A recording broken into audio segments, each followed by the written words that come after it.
사랑하는 당원 동료들, 당선되지 못한 우리 후보들께 위로와 감사의 말씀을 드립니다. 국민들의 마음을 얻지 못한 것이라고 생각하고 그 책임이 오롯이 저에게 있다고 생각합니다. 윤석열 잘못입니까? 한동훈 잘못 아니에요. 근데 이자가 정치 전응화예요.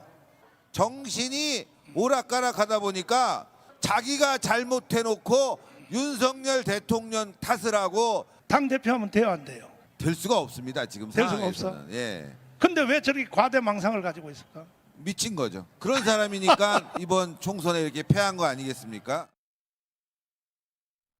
자, 여당의 참패로 끝난 총선 결과 그 이후에 뭔가 수습하는 모양새와 함께 한쪽에서는 특정 인사를 맹비난하는 목소리가 나오고 있습니다. 당신 때문에 총선에 진 거다. 도대체 뭐 한 거냐?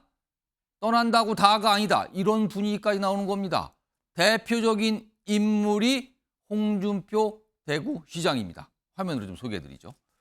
요즘 보면요, 연일 한동훈 전 위원장을 겨냥해서 날선 비판을 쏟아내고 있는데요. 이게 그제 나온 건데요. 앞서서도 며칠째 얘기했지만 더욱더 강해지고 있습니다. 우리에게 지옥 맛보게 해준 지옥.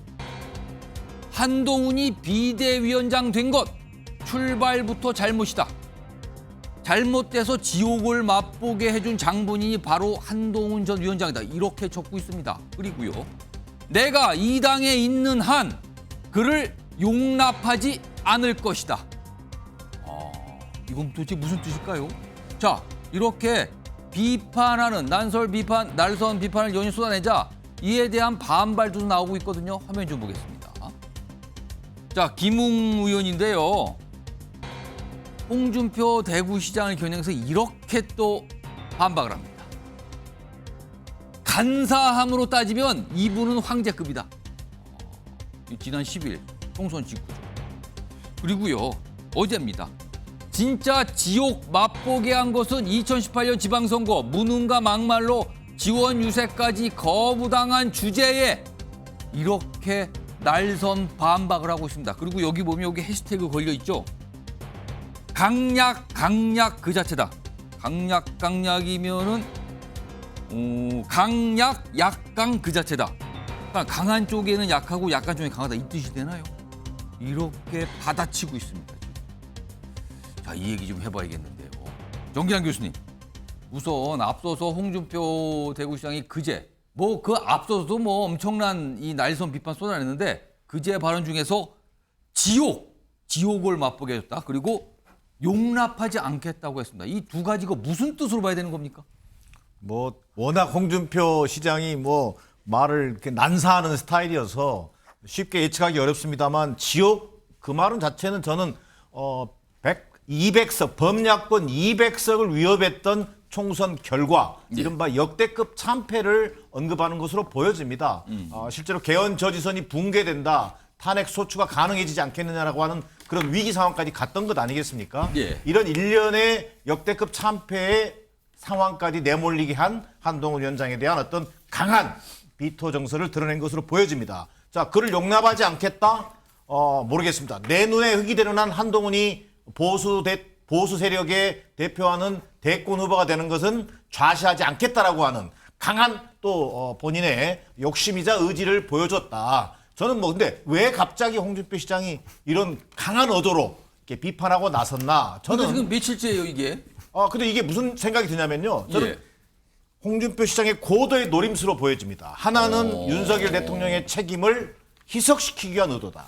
두 번째는 그로 인해서 강경 보수 지지층의 지지를 등에 업고자 하는 노련한 정치인의 전술로 보여집니다. 그러나 과연 이것이 성공할지, 그러나 당장 비춰지는 모습은 참패한 여당 내에서의 소위 이른바 적전 분열 또는 서로 내분 양상이 극화되는 것으로 비칠 것이기 때문에 홍준표 시장의 의도가 그대로 여당 내에서 어떤 힘을 받아가기는 쉽지 않을 것으로 보여집니다. 조영진 변호사? 네네. 홍준표 대구시장의 표현 중에 본인이 이 당에 있는 한 절대로 용납하지 않겠다. 한동훈 전 위원장을 겨냥해서. 이거는 당으로 절대 돌아오지 말라 이 뜻입니까 지금요? 제가 봤을 때 돌아오지 않았으면 좋겠다. 어. 그런 뜻 아닌가 싶습니다. 홍준표 시장이 지난번에 윤석열 대통령하고 그 최종적으로 그 대통령 후보를 다퉜잖아요. 예. 그다음에 이제 홍준표 시장이 국회의원 5번 하고 그다음에 경남 도지사 2번 하고 예. 대구시장 하고 이제 할 거는 제가 봤을 때 뭐 국무총리도 양이 안 찰 거고 결국 마지막 남은 거는 이제 대권인데 예. 대권도 거의 이 다음번 차기가 마지막이 아닐까 싶거든요. 뭐 나이나 뭐나 여러 가지를 딱 봤을 때. 그런데 실질적으로 지금 여당의 가장 강력한 대선 후보는 일반적인 그 팬덤이나 이런 걸 여러 가지 것들을 종합해서 봤을 때 누가 뭐라 그래도 아무리 한동훈 전 비대위원장이 총선에서 패배했다고 하더라도 예. 지금 개인적인 인기로는 한동훈을 따라갈 만한 사람이 여당에 있을까? 과연 야당에도 있을까? 예. 지금 뭐 그런 상황이니까 그렇기 때문에 일단 홍준표 시장 입장에서는 한동훈 비대위원장이 오는 게 그 탐탁지 않다 그렇게 이야기를 갖다가 했는데요. 근데 홍 시장 말이 조금 안 맞는 게 있어요. 앞뒤가 안 맞는다고요? 네네. 총 한 번 안 쏴본 병사를 사령관으로 임명한 게 말이 되느냐 예. 이렇게 이야기하는데 그런데 지난 대선에서 홍 시장 말대로 총 한 번 안 쏴본 윤석열 후보를 그 후보로 만들어가지고 윤석열 전 검찰총장을 후보로 만들어가지고 그래가지고 대통령 되지 않았습니까? 그때는 성공을 했는데. 그때는 왜 가만히 있었습니까? 그다음에 만약에 그 말이 맞는다라고 하면 한동훈 비대위원장이 작년 12월 26일에 예. 비대위원장 됐을 때 그때 극렬하게 그 막았어야지. 거기에 대해서 그때 비판을 했었어야지. 결과 다 나온 다음에 거봐라 내가 이럴 거 몰랐냐. 그러면은 그 이야기를 누가 못하겠습니까? 그때도 뭐 탐탁지 않게 여기는 분위기는 했지만 그때는 이렇게까지 하지 않았다는 거죠. 예컨대 지금 비트코인 가격이 엄청나게 올랐잖아요. 지금 좀 예. 떨어졌지만 내가 오를 줄 알았다. 그 이야기가 무슨 의미가 있습니까? 오르기 전에 샀었어야지. 저는 그런 생각이 들어가지고 결국은 앞으로 이제 지금부터가 여러 가지 정치적인 격변기에 또 접어들었다. 그런 생각이 듭니다. 근데 지금 한동훈 전 위원장은 이미 비대위원장 자리 사퇴했고요. 네네. 그리고 홍준표 대구시장은 연일 이런 얘기를 하는데 한동훈 전 위원장은 아무 반응이 없네요. 지금 뭐 굳이 반응할 이유가 있겠습니까? 그냥 어차피 시간이 지나가면 예. 나를 필요로 하는 그 시점이 오면 한동훈 비대위원장은 본인이 원하지 않더라도 다시 전면에 등장할 거고요. 정치가 이제 뭐 여러 가지로 또 이제 흘러 가가지고 한동훈이라고 한 사람이 필요 없는 그런 상황이 되면 그냥 자연스럽게 잊혀지고 그냥 변호사 하면 될 거고 저는 그런 생각이 듭니다.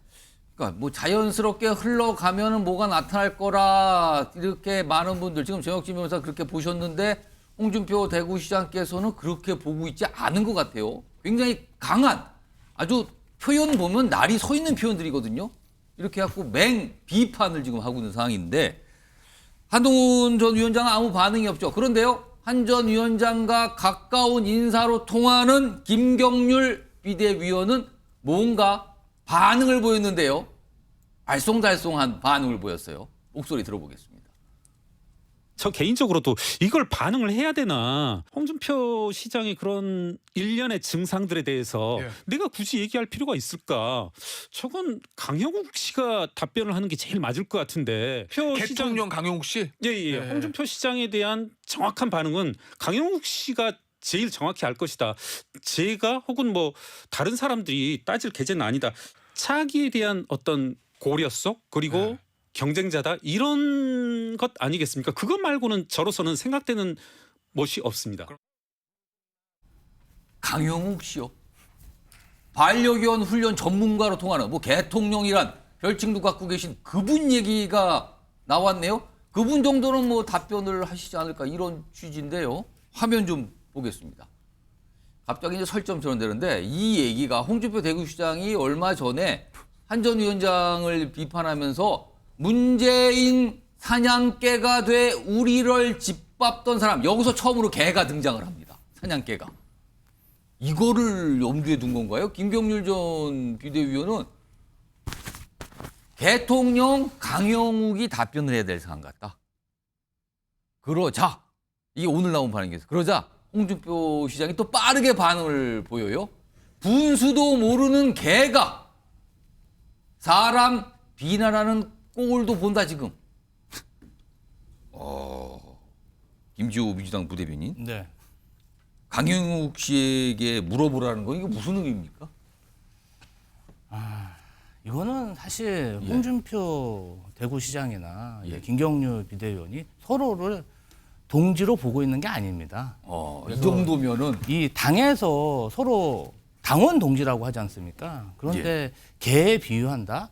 이거는 정말 서로 갈 때까지 간 거고 저는 개인적으로 강영욱 훈련사를 그렇게 거론하는 거는 정말 잘못됐다. 그 강영욱 씨 자체가 조금 이건 왜 나를 지금 갑자기 이거는 저도 강영욱 훈련사 좋아하는데 예. 왜 여기 끌어들인지 모르겠고요.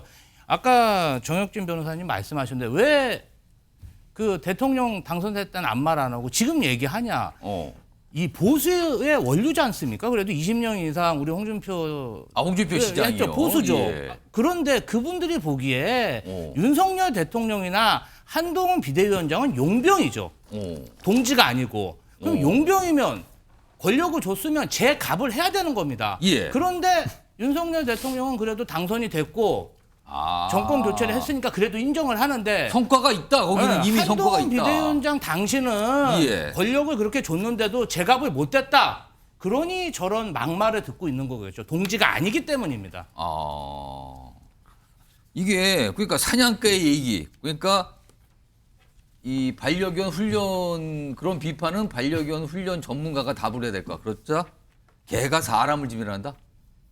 그러니까 이게 굉장한 사실은 이 비판 수위가 어마어마하거든요. 지금 이 모습을 김철원 교수님 이거 어떻게 되는 겁니까? 이렇게 되면 이게. 좀 뭐 때아닌 뭐 도구 논쟁까지 벌어지는 상황이어서 좀 답답한데 사실 이번 총선 패배의 책임은요 예. 위로 모두에게 책임이 있는 겁니다. 어. 뭐 대통령에서부터 저는 일반 당원까지 모두의 책임이 있고 예. 그 책임은 모두가 다 n분의 1로 다 짊어져야 될 그러면은 몫이거든요. 특정 인사 쪽에 책임이 더 있다 이렇게 판단해서는 지금 안 된다 이 그렇습니다. 뜻입니까? 그렇기 때문에 지금 홍준표 시장이 지금 어떤 정치적 평가를 넘어서 한동훈 위원장에 대한 어떤 이런 평가는 너무나도 과도한 거라고 봐야 되고요. 오. 제가 볼 때 지금 어쨌든 이번에 이런 뭐 사태가 총선 패배하게 되면 당은 당대로 지금부터 어떤 홍준표 시장의 이런 당의 원로들이 좀 중심을 잡고 차분하게 좀 수습을 해야 되는 상황이거든요. 근데 지금은 수습보다는 약간 뭐랄까요 떼어내려는 듯한 모습으로 보이거든요. 그렇기 때문에 지금요? 이런 것들을 보면 우리가 의석은 범야권의 180석 이상을 빼앗겼지만 예. 실질적으로 득표율로 볼 때는 45% 이상을 아. 국민의힘이 지지를 해줬거든요. 그렇습니다. 그런 예. 분들이 보면 굉장히 많은 의석이 지금 범야권에 넘어가서 굉장히 실망하고 좀 절망하고 있는데 저런 논쟁까지 지켜보면 정말 국민의힘이 진짜 지방골 잘 돌아간다. 이런 진짜 한심하게 조금 생각할 것 같아요.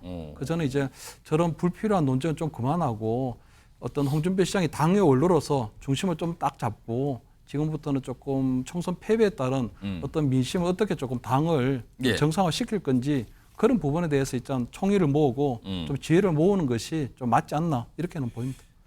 이번 총선 패배 책임 관련해서 얘기를 하신 분이 있어요. 어떤 비중 얘기를 좀 꺼내놨네요. 들어보겠습니다. 대통령실의 책임이 크다라고 봅니다. 예. 당의 책임은 없을 수는 없대. 저는 20대 80 혹은 30대 70, 20에서 30 정도 비율이 당의 책임이다. 이렇게 그 얘기는 봅니다. 그 일련의 과정에서 국민들의 눈에 비친 모습. 정기란 교수님께 보시기에는 총선 패배 책임은 어느 쪽에 더 있다고 보세요? 저는 뭐 전적으로 그 국정 운영에 무한 책임을 지고 있는 윤석열 대통령의 책임이 크다. 뭐 퍼센테이지로 얘기하면 저는 8할 이상 9할까지도 윤석열 대통령 책임으로 봐야 되겠다. 그럼 한동훈 전 비대위원장의 책임 주장이 나오는 건 조금 한 위원장으로서는 조금 억울하다 이렇게 보시죠? 저는 억울할 수밖에 없다고 보여집니다. 한동훈 위원장이 비대위원장을 희망한 것도 아니고요. 한동훈 위원장을 소환한 것은 윤석열 대통령 아닌가요? 결국은 윤석열 대통령을 대신해서 정권 심판의 여론을 희석시키고 예. 한동훈이라고 하는 대권 카드를 조기에 내보임으로 해서 이번 총선을 어떻게든 선전으로 이끌어 보려고 했던 것이 집권 여당의 모습이었습니다. 예. 그러나 결과가 역대급 참패로 나타나면서 본의 아니게 책임 논쟁으로 지금 휩싸이고 있는데 저는 당이 참패 이후에 조용한 것도 이상하지만 예. 그 논의의 수준이 뭐 이를테면 개 논쟁이라든지 아. 이렇게 흘러가는 것은 예. 정말 당이 어디로 갈지 모르게 하는 아주 불편한 지금 모습으로 보여집니다. 정혁진 변호사는 책임 어느 쪽에 더 비중이 있다고 판단하세요? 일단은 집이 어려워졌어요. 집이 어려워져가지고 뭐 부도가 났든지 뭐가 났든지. 예. 그때 아빠가 잘못했냐, 엄마가 잘못했냐, 서로 엄마 아빠가 싸우고 애들이 싸우고 그러면 그 집이 어떻게 되겠습니까? 제가 봤을 때 누가 뭐라고 그래도요. 정부 여당에 있어서 아버지 같은 역할은 대통령 아니겠습니까? 아무리 당대표 비대위원장이 있다고 하더라도 예. 정부 여당인데 대통령이 아니고 그 뭐 비대위원장이나 뭐 그런 사람들이 아버지라고 가장이라고 할 수는 없는 거잖아요. 그러면 비대위원장이나 당대표의 역할은 어머니 정도 역할 아니겠습니까? 그러니까 집이 어려워지면 누구 잘못이겠습니까? 우리 집이 망했다 그러면은 가장인 제 책임이지 예. 우리 집사람한테 네 탓이야 이렇게 이야기하는 게 그게 말이 되겠습니까? 이번 선거의 변곡점 제가 봤을 때 가장 그 근접한 순서로 봤을 때 예. 크게 세 가지를 볼 수가 있을 것 같은데요. 첫 번째가 이종섭 대사 황상무 수석의 그 해프닝. 그 다음에 그때 아주 공교롭게 뭐가 있었습니까? 조국혁신당이라고 하는 당이 쑥 뭐 해가지고 그러면서 돌풍을 일으키기 시작했고 마지막에 의정 갈등 아니겠습니까? 그러면 이것과 관련해가지고 여기에 대해서 불가피한 그런 측면들도 있지만 예. 어떤 한 사람에게 모든 책임을 갖다 다 뒤집어 씌운다라고 하는 거는 그거는 정세 판단에도 제대로 맞지가 않고요. 문제가 있으면 그 원인을 갖다가 알아야지 그 문제를 해결하고 앞으로 좋은 일이 있을 거 아니겠습니까? 그런데 문제를 갖다가 애써 외면하려고 하는 것은 저는 올바르지 않다는 생각이 듭니다. 자, 총선 결과 나왔고 이에 대한 책임을 지고 한동훈 전 위원장은 위원장직에서 비대위원장직에서 물러났습니다. 그런 상황에서도 여당 내 사람들, 여당 분들의 눈은 계속 한 전 위원장 쪽을 바라보고 있는 것 같아요. 그 바라보는 눈의 성격은 비판을 하는 쪽 눈도 있지만 뭔가 자꾸 보면서 기다리는 듯한 눈도 있는 것 같아요. 자, 이런 상황에서 지난 주말 한동훈 전 위원장이 토요일 새벽에 당원들을 향해서 뭔가 글을 씁니다. 그 내용 좀 보겠습니다. 이런 내용입니다. 당직자 보좌진에게 보내는 메시지. 이게 새벽에 나왔어요. 새벽에. 그럼 밤을 새서 쓴 것 같기도 하고요. 일단 제가 부족했죠. 이건 책임과 관련된 거예요. 그리고 무엇을 고쳐야 할지 알아내고 고칩시다. 우리가 국민의 사랑을 더 받을 길을 찾게 되길 희망합니다. 그러면서 저는 여러분과 같이 일해서 참 좋았습니다. 동시에 수도권 낙선자들에게 위로 전화도 했다고 그래요. 자, 그러면요. 저 메시지 중간 부분. 뭔가를 알아내서 고치자고 얘기합니다. 그리고 국민들 사랑을 더 받을 길을 찾길 희망한다고도 얘기합니다. 김지우 민주당 부대변인. 이거 해석 좀 해주세요. 이거 완전히 떠난 겁니까? 돌아올 거라는 암시를 하는 겁니까? 저는 99% 정치를 하고 예. 당대표로 돌아오겠다. 예. 이런 미련을 보인 걸로. 99%면 1% 남겨두신 건 뭐예요? 1%는 또 윤석열 대통령이 있기 때문에 아. 예, 그거는 제가 단언할 수는 없습니다. 99% 본인 의지는 있다. 그러나 여당 대표 자리는 경험하는 자리가 아니고 증명하는 자리입니다. 예.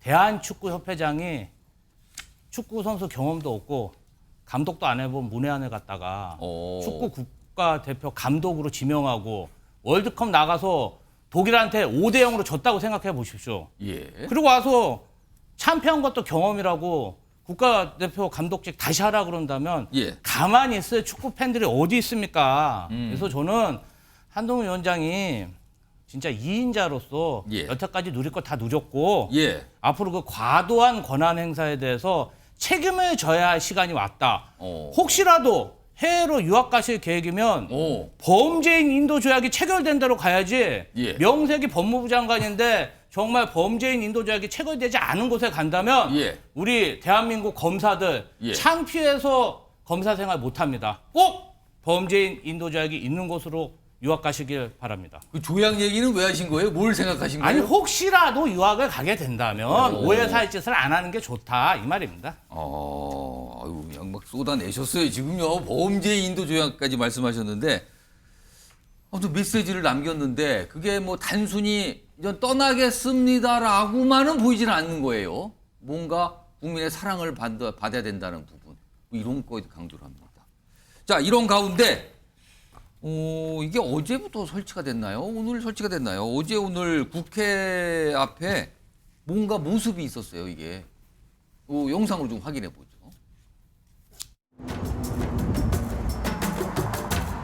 보여드릴게요. 60개가 왔는데. 잠시만요.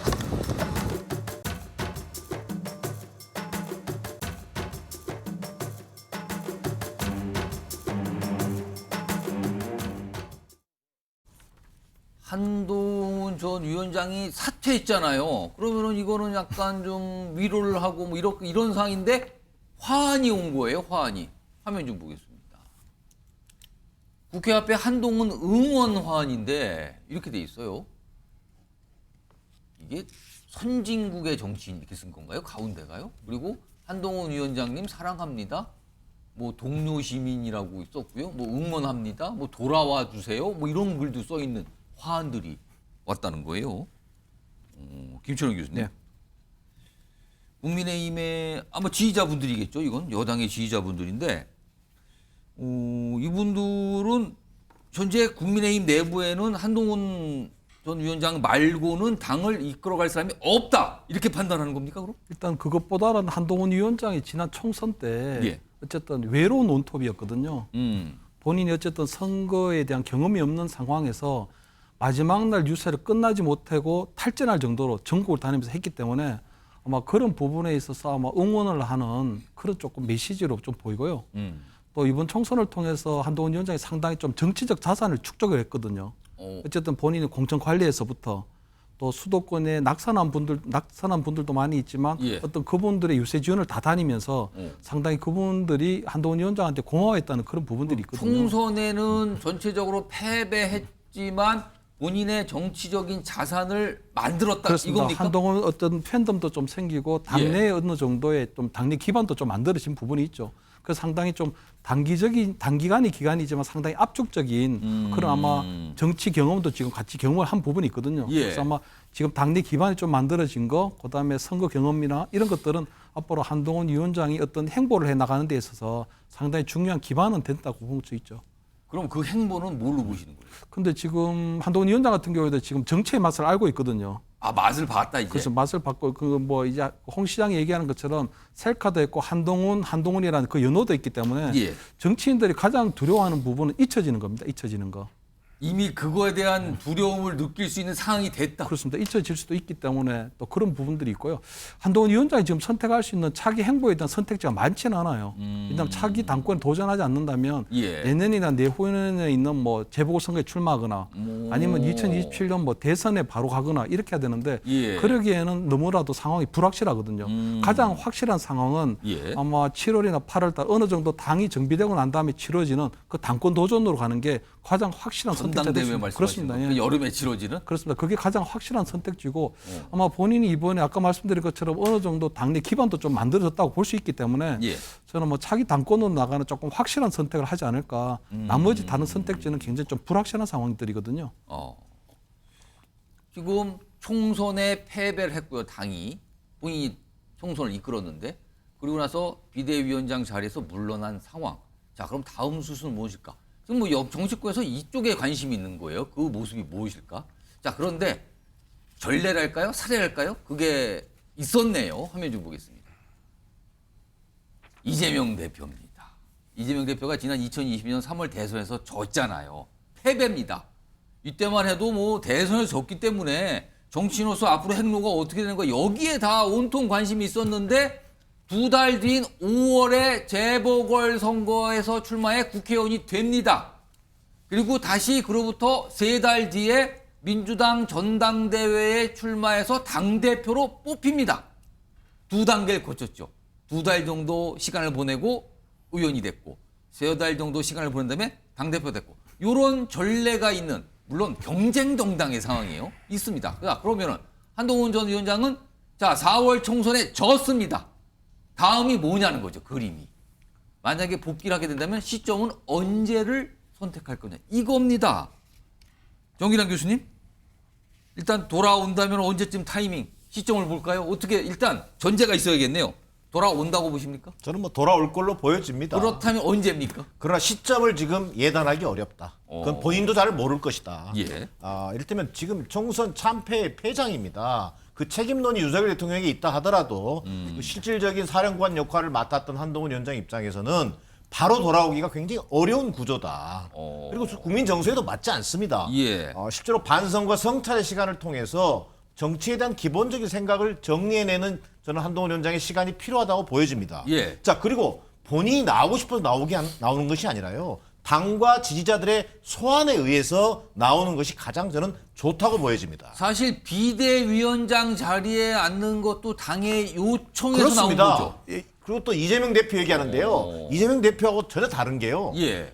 한동훈 위원장 당의 뿌리, 아까 뭐 김 교수는 어느 정도 있다고 내렸다고 했습니다. 저는 아직 뿌리 없다고 보여집니다. 자기 사람 몇 사람에 불과합니다. 그다음에 원외라고 하는 현실 정치의 한계가 뚜렷할 겁니다. 예. 이 속에서 윤석열 대통령과의 관계는 또 다시 한번 윤석열 대통령이 당대표로 끌어올려준다는 보장이 있습니까? 이런 여러 가지 여건을 감안할 때 오히려 한동훈 위원장은 이 시간에는 지금 일단 퇴장하는 게 맞다. 자, 그리고 소위 이른바 성찰의 시간을 거친 이후에 예. 당과 지지자의 소환에 의해서 그것이 재보궐선거가 됐든 또 다른 어떤 선거가 정치적 계기가 왔을 때 한동훈 위원장이 나타나고 그것을 계기로 해서 뭐 당 대표가 됐든 대선 후보의 한 반열로 올라가는 것이 맞지. 총선 때 셀카 놀이하면서 뭔가 대권 놀이한다고 비판받았지 않습니까? 그것만으로 정치를 지속하기는 저는 어렵다라고 하는 것이 제 판단입니다. 날씨가 더워지면은 국민의힘에서 전당대회를 아마 날짜를 잡고 할 거거든요. 그때 등판하는 건 빠르다고 보시는 겁니까? 저는 빠르다고 봅니다. 성찰의 시간이 좀 더 길게 필요하다. 그러면은 한 번 더 질문 드리면 올해 아닙니까? 올해 넘어가서 내년입니까? 그럼? 저는 올해 아니라고 보고 있고요. 그만큼 당이 예. 여당 내에서 처절한 반성 속에서 당의 진로를 놓고 보수 세력이 어떻게 재편돼야만이 예. 결국 살아남을 수 있을 것인지에 대한 진지한 논쟁이 벌어져야 한다고 생각합니다. 거기에 주 책임자였던 한동훈 위원장은 빠져 있는 게 맞다. 그리고 그 논의의 결과로서 한동훈 위원장이 소환되거나 예. 새로운 리더십이 만들어지는 게 보수 세력의 어떤 집권을 위해서도 그런 방향으로 가는 것이 옳다라고 하는 판단입니다.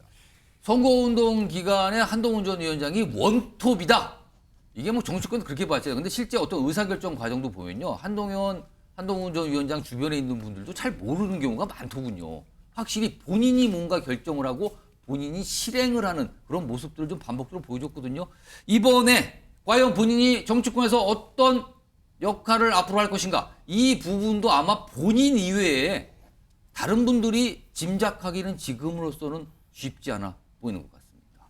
이런 가운데 오늘 국민의힘 내에서 중진 의원들, 그러니까 중진 당선자들이 모였어요. 모여서 앞으로 당 어떻게 할 거냐. 구체적으로 말씀드리면 지금 지도부가 없는 상태잖아요. 이거 어떻게 할 것이냐. 이걸 논의했다고 합니다. 목소리 들어보시죠.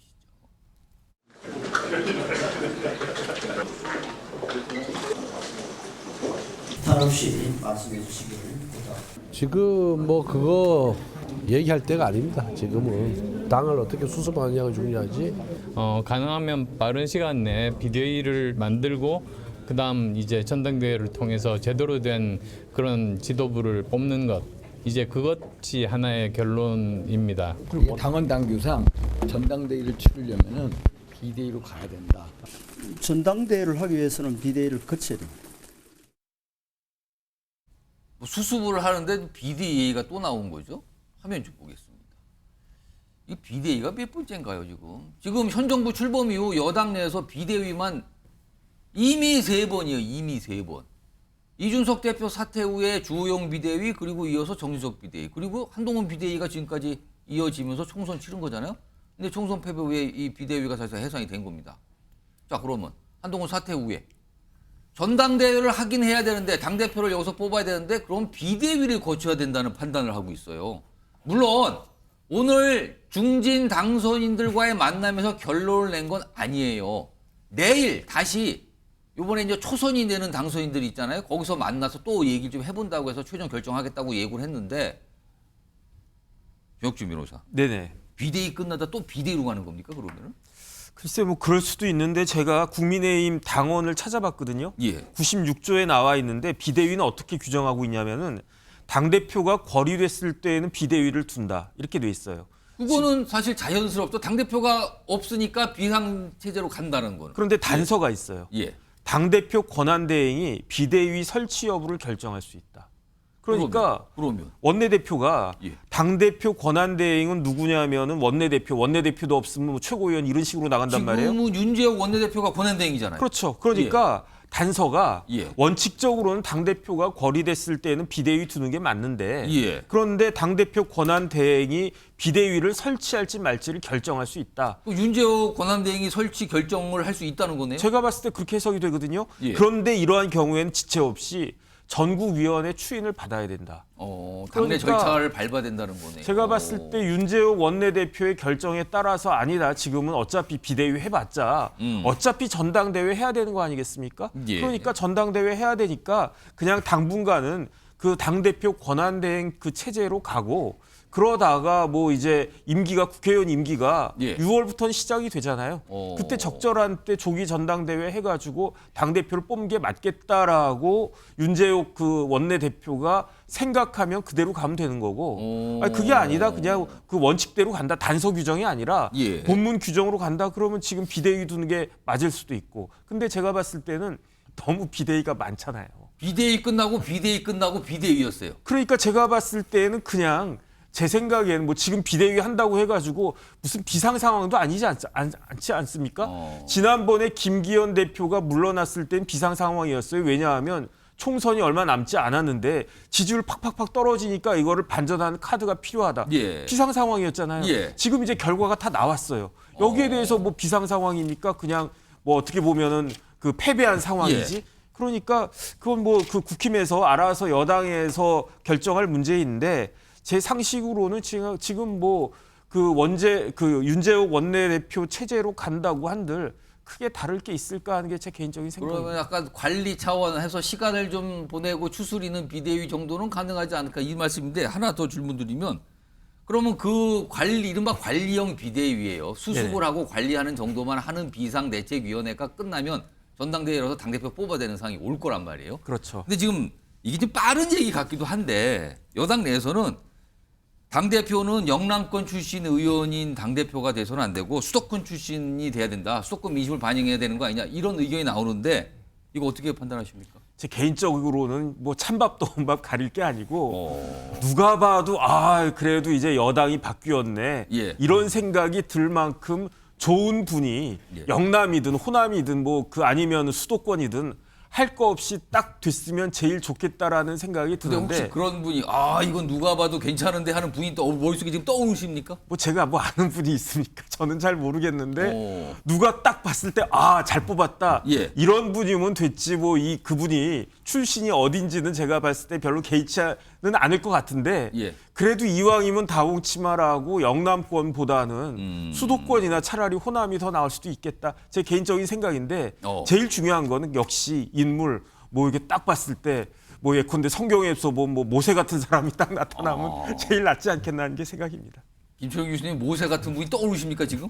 근데 이게 지금 좀 전당대회를 앞둔 예. 과도기적 비대위거든요.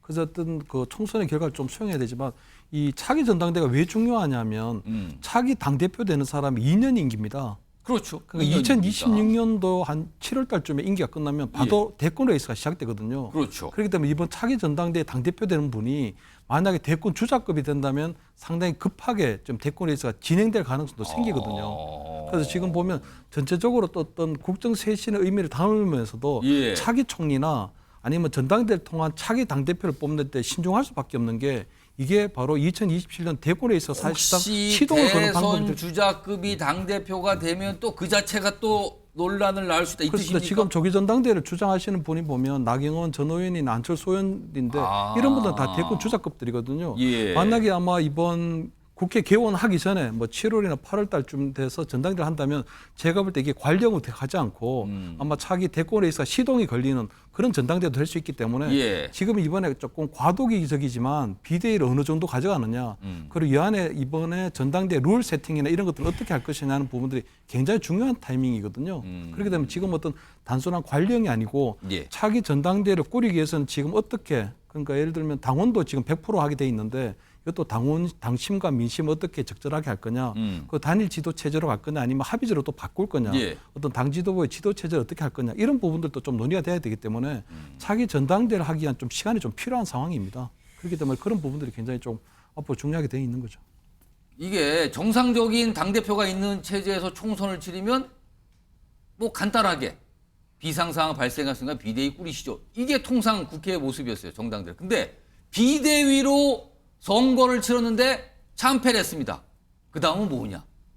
이렇게 질문들이 나오는 거예요. 그래서 뭐가 이렇게 단순해 보이지가 않습니다. 지금 상황이. 자, 지금 여당과 관련된 여러 가지 지금 당에서 벌어지고 있는 모습들을 좀 다각도로 전해드렸고요. 다음은요.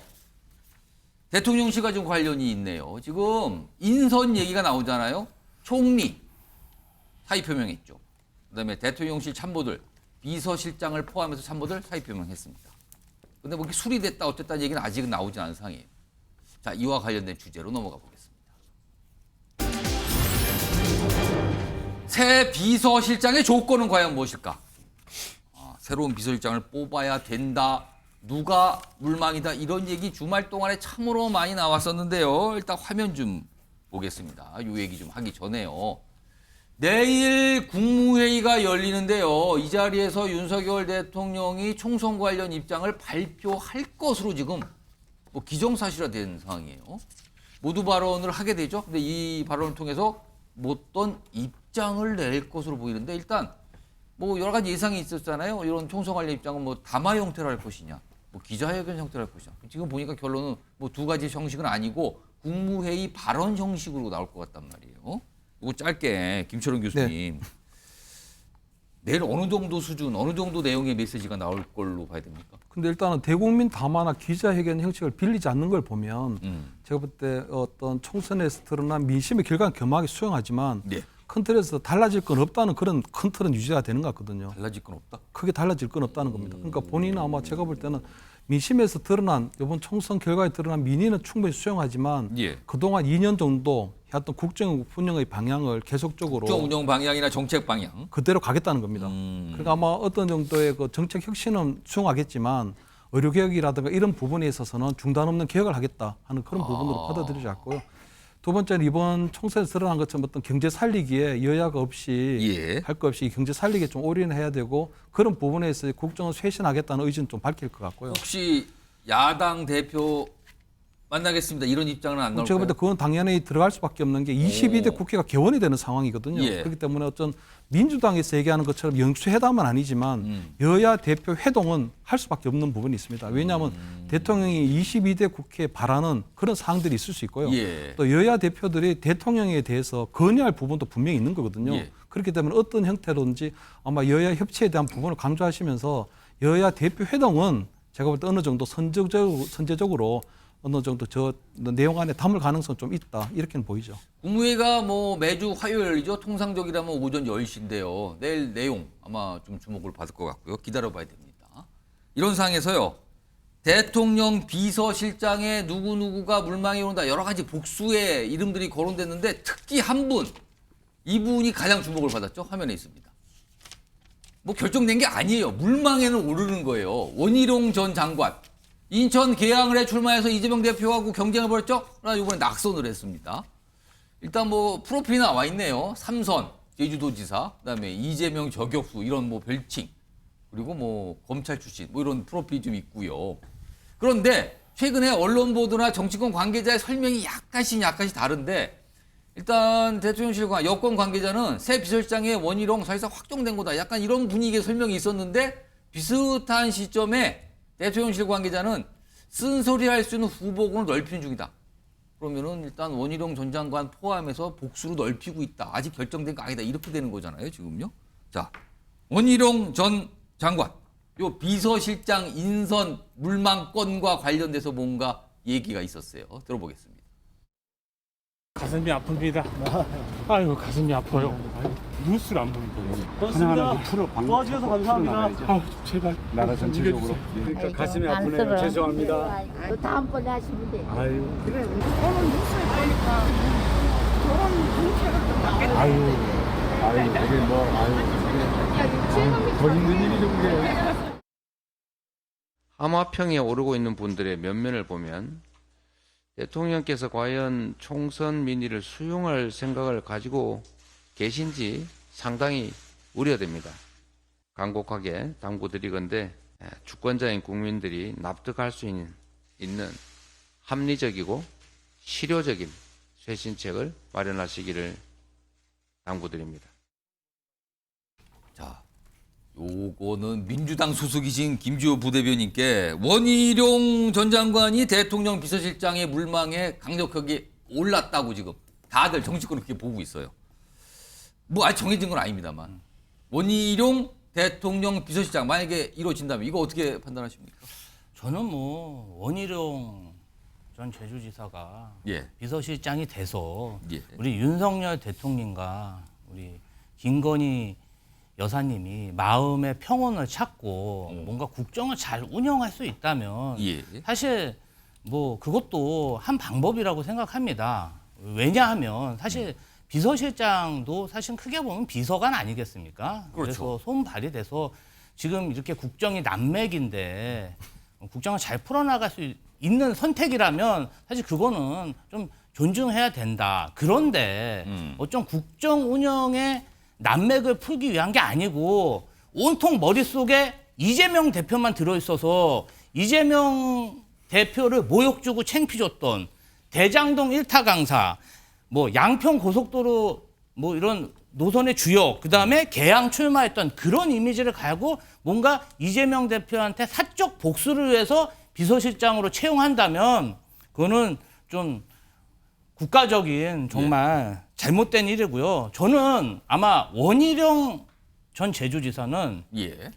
김기춘 비서실장을 아마 그 어떤 그 행보를 잘 고민하고 있을 겁니다. 우리 김기춘 비서실장님이 어떻게 됐는지 예. 그런 거를 잘 복귀하면서 내가 뭘 해야 될까 지금 고민 중이지 않을까 싶습니다. 우리 김주호 부대변인이 일관되게 뭔가를 계속 얘기를 하세요. 지금요. 아까도 뭐 조양 얘기도 했는데 지금 김기춘 전 실장 얘기까지 꺼내놨는데 정혁신 변호사? 네네. 지금 정치권에서 이게 뭐 100% 정확한지 모르지만 이렇게 조금씩 흘러나오는 얘기는 지금 비서실장을 포함해서 인선해서 지금 사람 구하기가 너무 어려운 거 아니냐 이런 얘기도 있더군요. 이거 어떻게 봐야 됩니까? 지금 윤석열 대통령 취임 후에 예. 최고의 위기 상황이잖아요. 그러니까 웬만해가지고는 거기 이제 뛰어들기가 주저주저할 수 있는 그런 상황이 아닌가. 예를 들어서 이 본인이 자청한 게 아니라 네네. 하천도 있었고 그래서 요청이 있더라도 그 요청을 받으신 분이 어떤 자리를 맡는 걸 주저할 수 있다 지금. 그렇죠. 1년이나 2년 전만 하더라도 그때 이제 대통령 당선된 직후나 이럴 때에는 나도 하고 싶다 이렇게 손들고 뭐 있었을 여기저기 텐데 손을 흔들었을 텐데. 지금 왜 그러냐면요. 여소야대잖아요. 그것도 거의 극단적인 여소야대인데 예. 지난번 4월 10일 이전의 여소야대와 4월 10일 이후의 여소야대는 뭐 의석수도 거의 비슷하지만 제 개인적인 생각으로는 완전히 질적으로 다른 거거든요. 그러니까 여당 의원들조차도 어떻게 컨트롤 될 수 있을지 그것도 불분명한 상황 아니겠습니까? 예. 당장 안철수 의원 같은 경우에 뭐 일정한 사항에 대해서는 나는 독자 노선을 갖다 걸을 수 있다. 그런 식의 여유가 그런 식의 지금 나오고 발언들을 있으니까 하고 있어요, 지금. 그러니까 비서실장이든 정무수석이든 어쨌든지 간에 굉장히 큰 정치력이 필요하다. 저는 그런 생각이 들고요.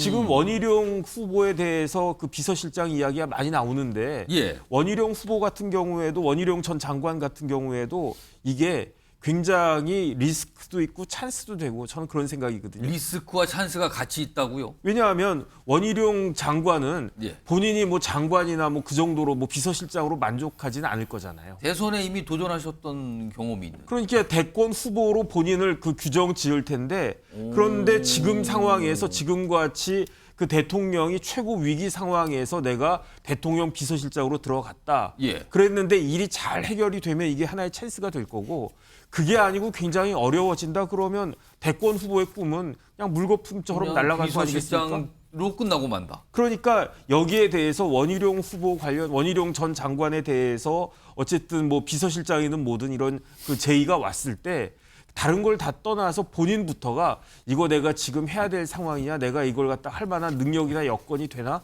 이런 것들을 생각할 수밖에 없는 그런 상황이 아닌가 싶습니다. 그렇다면 뭐 결론은 제가 아까 질문 드린 것처럼 사람 구하기가 어렵고 적극적으로 손드는 사람이 딱히 안 보이는 거 아니냐 이런 말씀으로 들리는데 이런 상황에서 오늘요. 과거에 대통령 비서실장을 이미 해보신 분이 있습니다. 연세가 좀 꽤 되시는데요. 이번에 당선되셨어요. 뭔가 얘기를 꺼내요. 비서실장의 조건일 수 있습니다. 들어보시죠. 비서실장은 대통령의 입을 두 손으로 막고 어디 가시려고 하면은 차 앞에 들어놓는 그런 결기를 가져야 돼요. 그리고 국민의 언론의 정치권의 쓴소리와 희망사항을 대통령한테 보고를 잘해서 결정하도록 하셔야지 비서실장이 그렇게 단소리만 하면은 안 된다 이거죠. 정기랑 교수님, 박지원 당선인께서는 뭐 본인의 아마 경험을 말씀하시는 것 같은데 뭐 이런 거 포함해서 정기랑 교수님 이제 정치권 오래 지켜보시고 활동도 하시고 그러고 계신데 새로운 대통령 비서실장 지금 정부에서 추천하신다면 누가 떠오르십니까? 사실 마땅한 사람이 떠오르지 않고 안 떠오릅니까 지금? 추천하고 싶지도 않습니다만 결국은 선택은 윤석열 대통령의 변화의 의지에 달려있다고 생각합니다. 이럴 때 무슨 얘기냐면 지금 총선 민심이 뭡니까? 결국 받아들인다고 하는 것은 쇄신형 또는 야당과의 협치 이걸 좀 상징적으로 보여줄 수 있는 인물이어야 된다. 우선 먼저 기준부터 말씀드리면 기준은? 자 근데 지금 언론에 거론되고 있는 하마팡에 오른 사람들 한 명 한 명 보십시오. 화면 좀 다시 볼까요? 지금 자. 몰망에 오르신 분들이에요. 보시면 뭐 이상민 측근으로 불릴 수 있습니다. 장제원 뭐 말 그대로 그동안 측근이죠. 측근 중에 측근 아니었겠습니까? 그다음에 뭐 정진석, 뭐 김한길, 이동관, 방통위원장 얼마나 욕먹고 사퇴한 사람입니까? 이런 사람들이 거론되는 걸 보면서 아직 윤석열 대통령을 중심으로 한 집권 여당 내부가 정신 차리고 있지 못하다라고 하는 생각을 지울 수 없습니다. 어떻게 총선 민심을 수용한다면 최소한 민심을 있는 그대로 전달할 수 있어야 되고요. 또 야당 입장에서 볼 때 정말 허를 찔렸다라고 할 정도의 인재 발탁이 이루어져야 된다. 좀 누구도 생각하지 못했던 그런 발상의 전환이 필요한데 지금 거론되는 사람들은 측근 인사, 보훈 인사, 뭐 예를 들면 꽤 맞추기 인사에서 한 발짝도 벗어나고 있지 못하다. 저는 그런 의미에서 그래도 여쭤보는 취지가 있잖아요.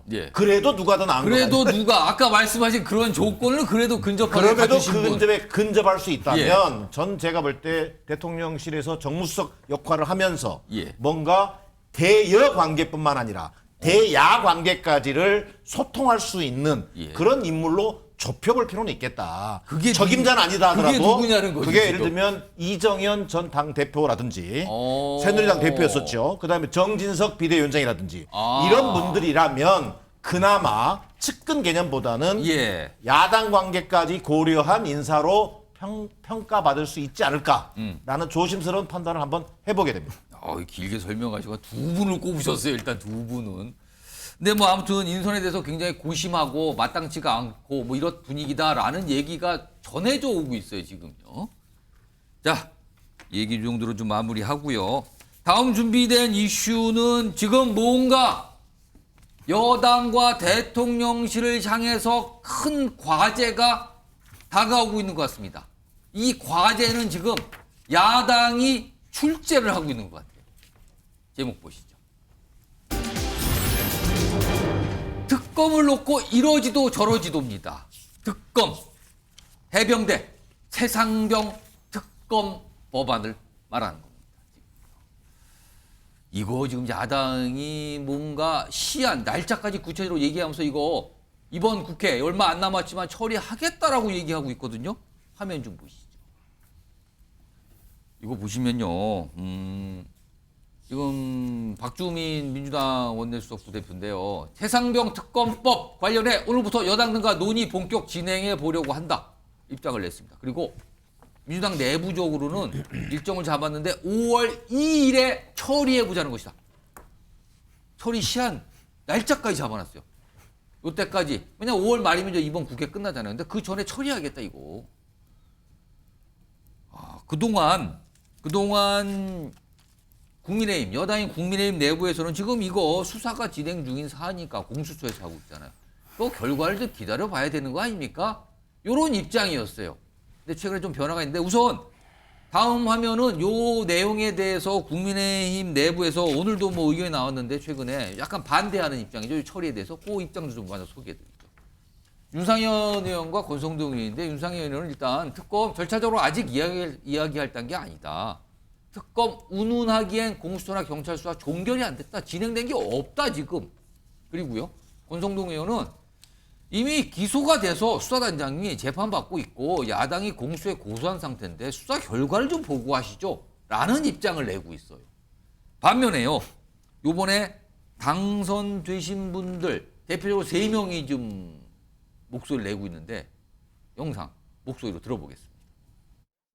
민주당 주도로 조만간 최상병 특검법 그러니까 표결 처리에 나설 것 같은데요. 국민의힘이 이거에 대해서 어떤 입장을 보여야 된다고 생각하세요? 저는 저 개인적으로는 찬성입니다. 그럼 찬성표 던지실 계획이세요? 저는 그렇습니다. 아, 그래요? 저는 최상병 특검에 대해서는 긍정적인 입장입니다. 그걸 정부 여당이 충분히 털어내고 받아들일 건 받아들여야 된다고 생각하는 입장이지만 그렇기 때문에 더더욱 쫓겨가서는 안 된다고 생각합니다. 충분한 논의가 되고 한다 그러면 저는 찬성입니다. 일단 최상병 사건에 대해서는 이번 총선에 영향을 저는 미쳤다라고 보고 있거든요. 그렇다면 우리 당이 민주당보다 먼저 국민적 의혹을 해소시키기 위한 노력을 해야 된다. 이런 입장입니다. 굳이 반대할 이유가 없다 이런 말씀으로 이해를 해도 되겠네요. 네, 그렇습니다. 조혁신 변호사. 네네. 그럼 이 최상병 특검법 이들 당내에서도 사실 창선 목소리가 나오기 시작을 했는데 이거 여당이 총선에 졌다는 거 이거 실감해야 되는 상황입니까 이게? 그렇죠. 그런데 사실은 이론적으로 따지면요. 공수처가 왜 만들어졌습니까? 검찰을 불신하고 검찰이 뭐 어떻게 정부의 이제 여권의 이제 대통령의 지시에 따라서 움직일 거다라고 생각을 해서 그렇죠. 야당이 그렇게 무리무리 해가지고 만들어진 게 그거에 공수처 대한 대안으로 아니겠습니까? 만든 또 다른 검찰이죠. 그런데 이제 공수처에서 이걸 갖다가 보고 있다라고 하는데 그럼에도 불구하고 특검을 갖다가 하겠다? 전 다른 걸 다 떠나가지고 그럴 거면 공수처 그냥 없애는 게 낫지 않겠는가. 앞으로 이런 일이 있으면 무조건 그냥 특검을 갖다가 하자. 그게 말이 맞지. 공수처까지 만들어 놓고 이런 상황이 되니까 공수처 제껴놓고 또 특검을 갖다가 한다. 이거는 논리적으로 맞지 않다. 그 생각은 들고요. 근데 더 중요한 건 뭐냐면 뭐 이렇게 이론적이거나 뭐다 그런 걸 다 떠나가지고 지금 대통령 입장에서는 특검이 딱 성립이 됐을 때 여기에 대해서 거부권을 행사하기가 굉장히 부담스러운 상황이 될 수밖에 없는 게 진짜 8표 200석의 그 의미가 이런 거거든요. 여기서 192석에다가 8석만 더하면 여당 쪽에서 8석이 만약에 찬성 넘어간다. 여당 의원들 8명만 지금 넘어간다라고 하면 그럼 지금 벌써 한 3명 정도 나온 거 아니겠습니까? 여기에 25명만 나오게 되면은 우리나라 역사상 거의 진짜 유례 없이 대통령의 거부권이 무력화되는 모습이 되는데 거부권을 행사한 게 사실상 국회도 거부가 되는 셈이잖아요. 그렇죠. 그러니까 그렇게 되면은 뭐 이런 이 최상병 특검법 이런 것들이 이제 시행되는 그런 의미를 떠나가지고 아직 대통령 임기가 3년이나 더 남아 있는데 3년도 더 남아 있단 말이에요. 그런데 대통령의 거부권이 무력화된다.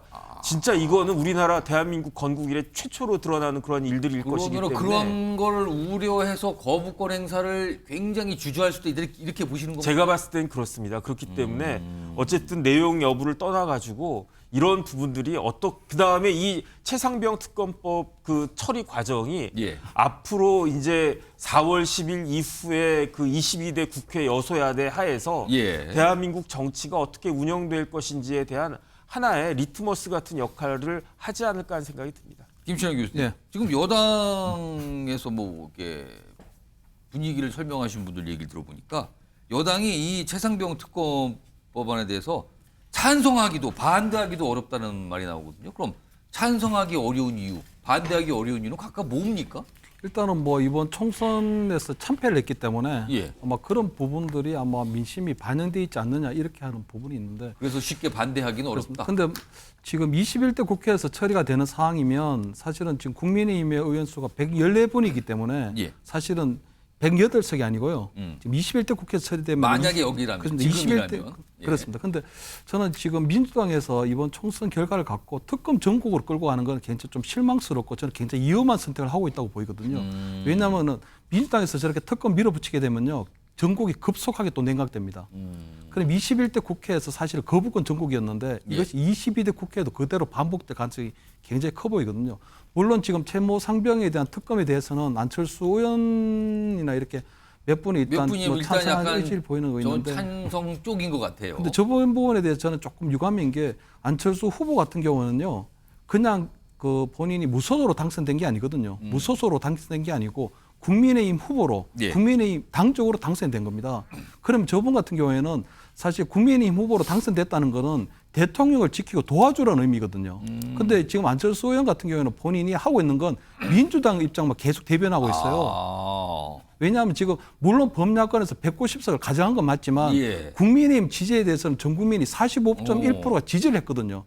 그렇다면 당연히 지금 안철수 의원 같은 경우에는 지금 대통령을 지키고 돕고 국민의 입장을 가지고 어떻게 맞설 생각은 안 하고 지금 오히려 지금 민주당 의견이 마치 전체 국민의 의견인 양 하고 있는 부분이 있거든요. 그래서 뭐 저런 부분들은 본인이 앞으로 뭐 대권에 대한 관심도 있고 아마 그렇게 여러 가지가 있을 텐데 저런 행보는 맞지 않다. 그리고 지금 민주당에서 어떤 특검 정국으로 가는 게 굉장히 지금 나쁘다. 그래서 지금 대통령이 국정 쇄신 의지를 보였고 아마 조만간이 되면 여야 뭐 대표 회동도 이루어질 가능성이 있는데 그때 저는 물론 김건희 여사 특검이든 채모 상병에 대한 특검이든 이태원 특검이든 이런 여러 가지 특검에 대해서 종합적으로 좀 의논을 하고 난 다음에 거기에 대한 해법을 좀 찾아가는 것이 맞다. 이렇게 힘으로 굴복시키려고 하는 이 민주당의 어떤 이런 부분들은 굉장히 조금 위험하다. 이렇게 좀 말씀드리고 싶습니다. 자, 민주당이 날짜를 잡은 상황에서 여당 내에서 지금 이 최상병 특검 법안을 바라보는 시각이 갈리고 있는 모습이에요. 김지호 민주당 부대변인, 만약에 지금 사실은 22대 국회가 열리지 않지만 지금 뭐 21대가 이제 막바지인데 뭐 의석수로 보면은 이거 법안 자체는 통과시킬 수 있잖아요, 민주당이. 근데 통과가 되면은 대통령 앞으로 이 법안이 가게 되는 겁니다. 만약에 윤석열 대통령이 거부권을 행사하게 되면 민주당은 어떻게 보시는 겁니까? 저는 그 대통령이 뭐 거의 100% 거부권 행사한다. 이번 건에 대해서. 왜냐하면 이 최상병 순직 사건 수사 외압의 본질이 대통령실입니다. 누가 비호했냐, 누가 수사 외압을 했냐. 그럼 대통령 자신도 수사 대상이 될 수 있는데 이걸 대통령이 특검 받아들이겠습니까? 100% 저는 거부권 행사한다고 보고요. 그렇다면 민주당에서는 왜 이걸 하냐. 국민 대다수가 해병대 최상병 순직 사건은 이해하지 못하겠다. 꼭 진상을 규명해야 된다. 이 여론조사가 압도적입니다. 보면 정말 우리가 병역의 의무를 하는데 아이들을 보냈는데 아이들이 정말 어이없이 죽고 그거에 대해서 대통령이 진상을 밝혀라 해서 진상을 밝혔더니 진상을 밝힌 대령을 어떻게 했습니까? 박정원 대령은. 지금 이런 국기를 흔드는 사건에 대해서 국민들이 어떻게 용납할 수 있습니까? 그래서 만약 거부권을 행사한다면 대파 민심에 덜 맞았구나. 그렇기 때문에 정말 또 대통령 지지율이 떨어지고 그리고 나서 22세 때 또 추진하면 됩니다. 그렇기 때문에 대통령이 거부권을 행사할 가능성은 높지만 뭐 본인이 떳떳하면 거부할 이유가 뭐가 있습니까? 그냥 받아들이고 대파 민심에 순응하는 게 맞다고 봅니다.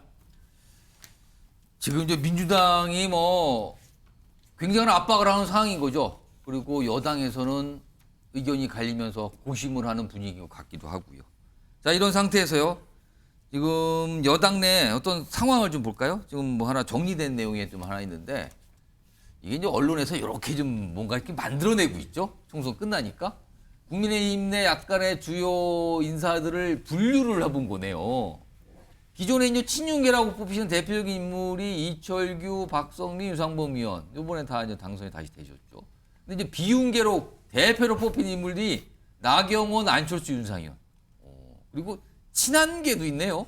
장동혁, 김영동 의원. 근데 요게 지금 요렇게들 언론에서 보고 있는데 정기환 교수님, 요거 제가 뭐 한 1분 시간 드릴 텐데 총선 이후에 내부의 여당 내 어떤 권력 지형의 변화가 있을 것 같다라는 전망이 많은데 특히 이 특검 정부로 가게 되면 이걸 바라보는 시각이 결정적으로 이걸 더 짙게 만들 수 있다. 이런 분석주인데 이거 어떻게 보십니까? 저는 충분히 가능한 분석이라고 보여집니다. 앞서도 언급이 됐습니다만 이 최상병 특검을 핵심으로 하는 이른바 지금 이 특검 전국 예. 민주당이 주도하고 있습니다. 근데 뭐 여러 가지 우려도 있습니다. 지금 뭐 야당의 압승을 근거로 특검부터 하는 거 아니냐, 예. 특검 정국을 몰아가는 거 아니냐 이런 비판도 있지만 이건 21대 국회의 입법권의 존중입니다. 이미 지난 10월에 최상병 특검 법안은 패스트트랙, 예. 이른바 여당의 반대에도 불구하고 패스트트랙에 태워져 있는 상태입니다. 예. 5월 2일이 되면 자동 부의되게 돼 있습니다.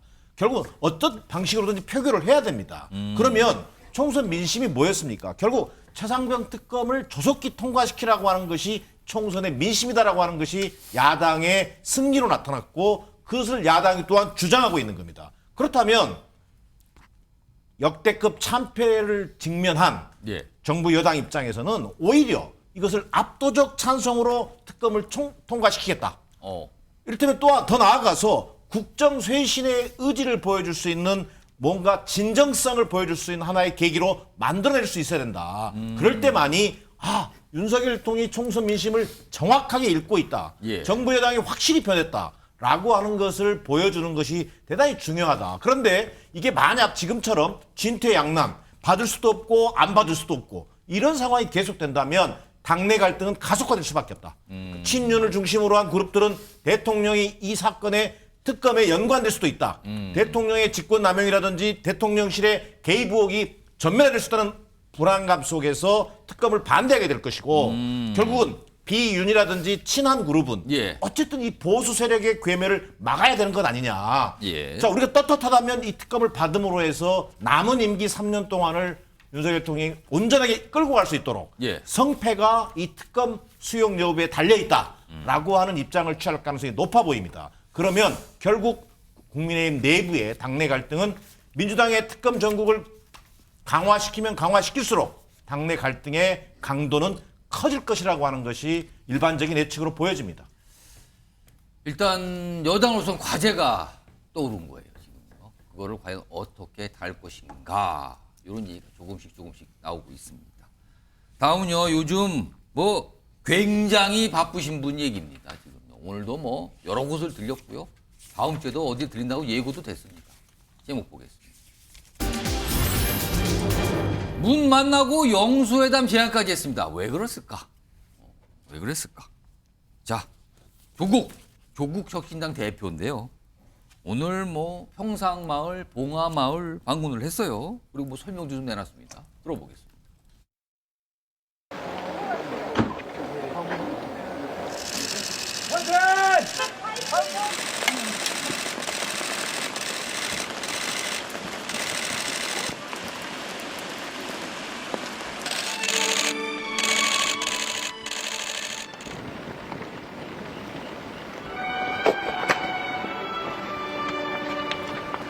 오늘 상세하게 조국혁신당의 의정활동 계획을 뭐 문재인 대통령님이나 권양숙 여사님께 말씀드린 건 아니고 예방을 하는 자리고 문재인 대통령 같은 경우는 조국혁신당이 선거 과정에서 했던 역할이 컸다. 그리고 앞으로도 그 역할을 더욱더 잘해달라. 권양숙 여사님도 마찬가지로 조국혁신당이 해야 될 일이 많다. 화면 좀 정리해보죠. 화면에서 오늘과 앞으로 잡힌 일정이 있습니다. 조국 대표. 보시면은요. 어제는 회담 제안을 윤석열 대통령을 향해서 했어요. 하고픈 말이 있습니다. 만납시다. 단호하게 하고픈 말이 있다. 일종의 뭐 영수회담이랄까요? 근데 이게 소수정당이라서 영수회담 표현이 맞는지 모르겠습니다. 아무튼 만나자고 제안을 했어요. 그리고 오늘은 평산마을을 가서 문재인 전 대통령 면담, 그리고 봉화마을을 방문해서 노무현 전 대통령 묘역 참배, 그리고 다음 주 초죠.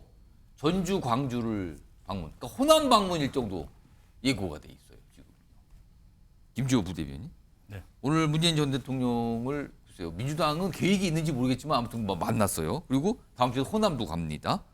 민주당으로서는 그냥 무관심입니까? 아니면 뭐 좀 약간 달갑지 않은 느낌이 듭니까?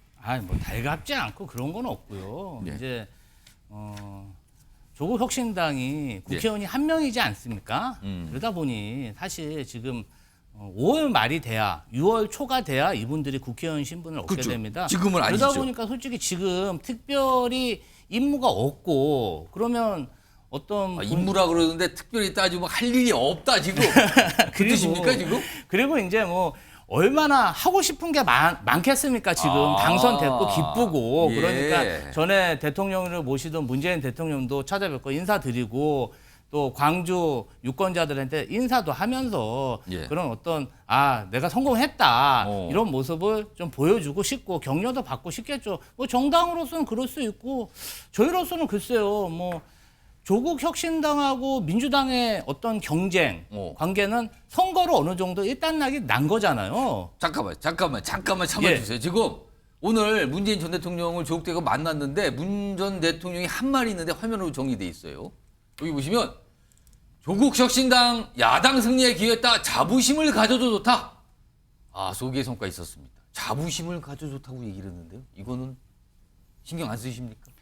우리 문재인 대통령은 우리 당의 근간이고 역사인데 저런 본인이 같이 활동했던 수석이 와서 인사를 하면 덕담을 하는 게 맞지. 그러면 뭐 저주를 할 수는 없지 않습니까? 그렇긴 하네요. 그래서 어른으로서 역사로서 덕담을 한 것이고 우리 문재인 대통령 민주당원입니다. 그렇습니다. 뭐 조국 혁신 당원이 아니기 때문에 뭐 우리 아버지를 뭐 다른 동네 아이들한테 잘해준다고 내 아버지가 아닌 건 아니지 않습니까? 저희는 뭐 그렇게 덕담하신 거 잘하셨다 이렇게 평가합니다. 우리 아버지가 덕담한 거 정도지 뭘 그걸 가지고 알겠습니다. 이런 가운데요. 이 조국 대표가 윤석열 대통령을 향해서 면담 제안을 한 상황이잖아요. 이와 관련해서 어제 좀 설명이 나왔어요. 들어보겠습니다. 조국 혁신당이 총선 기간 동안 계속 해왔던 얘기가 있습니다. 그 얘기를 윤석열 대통령을 직접 뵙고 예의 갖춰서 단호하게 말씀하고 싶다. 이런 뜻입니다. 저희는 만남을 제안을 드린 거고 그 시기와 장소, 방식 이런 거는 윤석열 대통령께서 혹은 대통령실에서 결정해 주신다면 그 어떤 것이라도 따르겠다. 이렇게 생각합니다. 시기 방식 어떤 것도 좋습니다. 일단 만나죠. 이걸 한 거예요. 화면 좀 보겠습니다. 정리해 보죠. 자, 조국 대표가 이렇게 얘기해요. 제3대표인 나는 윤석열 대통령을 만날 수 있기를 희망한다. 그러면서 하고 싶은 말이 있다. 근데 이 얘기를 제안을 하면서 동시에 뭐 총선 아마 결과 갖고 얘기한 거 같죠? 뭐 검찰을 이용해 정적 잡으면 총선 승리, 정권 재창출 무난하다고 믿었을 것이다. 꼴 잡고 얍실한 생각이다. 또 이렇게 글 썼네요. 정혁진 변호사. 네네.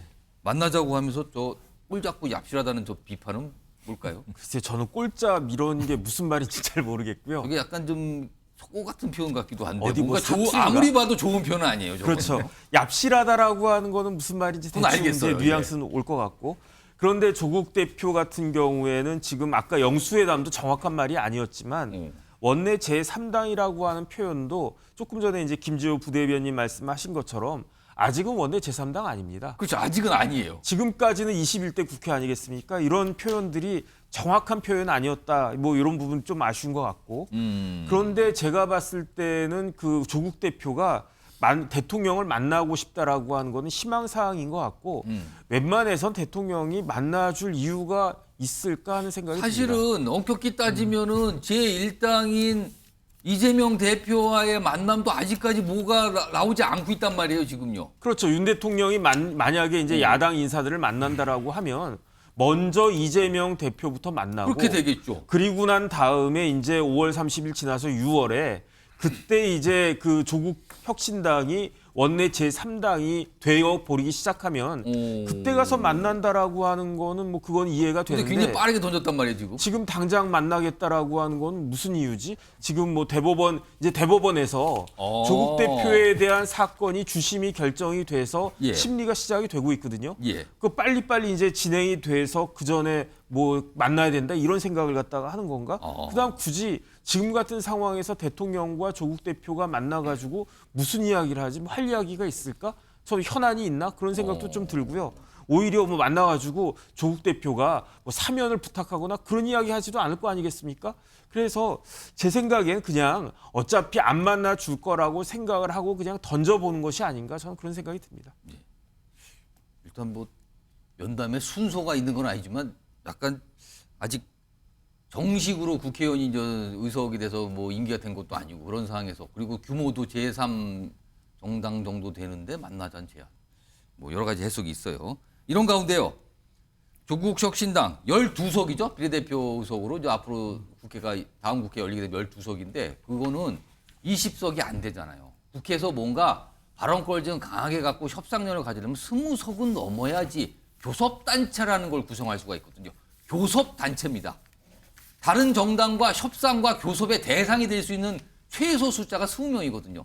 근데 지금 안 되는 거거든요. 그래서 이런 얘기가 나옵니다. 화면에 있습니다. 여기 보시면 지금 12석인데 교섭단체 20석 되려면 8석이 필요하단 말이에요. 그러면 이걸 어디서 가져오나 이 얘기가 나오는데 일단 많은 분들이 여길 쳐다보네요. 새로운 미래 소속이신 세종에서 당선되신 김종민 의원을 쳐다보고 있어요. 여기 지금 혼자 외로운데 혹시 이렇게 보고 있고요. 그리고 더불어민주연합이 있잖아요. 뭐 우군 관계라고 통당 그러는데 여기서 의원이 좀 여유가 있으니까 조금 꺼주면 이런 얘기도 나오나 봐요. 지금요. 자, 관련 목소리 좀 들어보죠. 과거에 그 노회찬 의원의 정의당과 평화민주당이 있었죠. 평화민주당이 그런 방식으로 공동교섭단체를 만들 수 있을 것입니다. 당의 독자성을 유지하면서 공동교섭단체를 얼마든지 만들 수 있기 때문에 아마 참여하지 않으실까 그런 제안이 또 개인적으로 갔는지는 모르겠습니다만은 일단은 본인도 긍정적으로 생각하고 계시는 걸로 알고 있고 김천영 교수님. 네. 교섭단체 꾸려면 8석이 모자란데 지금 김종민 의원 합류 가능성 그다음에 더불어민주연합에서 의원을 좀 빌려오거나 아니면 아예 뭐 이적을 하거나 이럴 가능성 이거 어떻게 봐야 돼요? 뭐 저는 두 가지 경우 다 좀 불가능하다고 보입니다. 불가능하다. 왜냐하면 김종민 의원 같은 경우에는 어쨌든 뭐 새로운 미래의 어떤 그 이낙연 전 총리가 이번에 낙선하긴 했지만 여전히 어쨌든 당의 형태는 구성하고 있는 상황이거든요. 그렇습니다. 그렇기 때문에 아마 김종민 의원의 뭐 본인이 어떤 조국 혁신당에 가서 따로 뭐 지금 할 수 있는 부분이 따로 열리지 않고 있기 때문에 아마 새로운 미래의 어떤 운명을 다 보고 그리고 난 다음에 어떤 정치적 행보를 결정하지 성급하게 뭐 복당을 한다거나 또는 조국 혁신당으로 갈지는 않을 것 같다. 그러면 더불어민주연합 쪽에서. 그래서 지금 보면 더불어민주연합은 결국 민주당 위성정당이었는데 제가 볼 때 이재명 대표가 굳이 조국 혁신당의 의원 꺼주기까지 하면서 조국 대표의 몸집을 키워줘야 될 이유는 전혀 없거든요.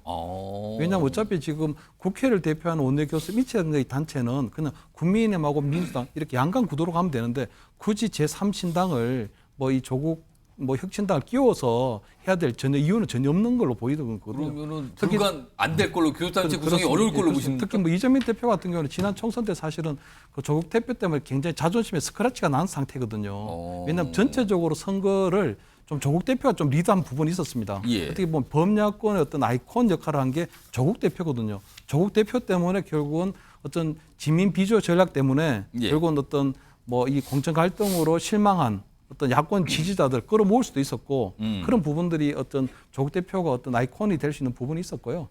또 민주당 위성정당보다는 조국 혁신당이 부산, 울산, 경남뿐만 아니라 호남에서도 그 1등을 했거든요. 어떻게 보면 그런 것들은 이재명 대표에 대한 비호감들이 그대로 드러나고 오히려 조국 대표에 대해서 더 적극적으로 호감도를 표시했다는 걸로 보이기 때문에 제가 볼 때는 어쨌든 지금 어느 정도는 이번 총선 때 어떤 협력적 관계를 맺었지만 앞으로는 어쨌든 이재명 대표가 상당히 조국 대표 어떤 행보나 여러 가지 특검 추진하는 거나 이런 데 있어서 견제를 하고 속도 조절을 할 가능성이 높다 이렇게 보이죠.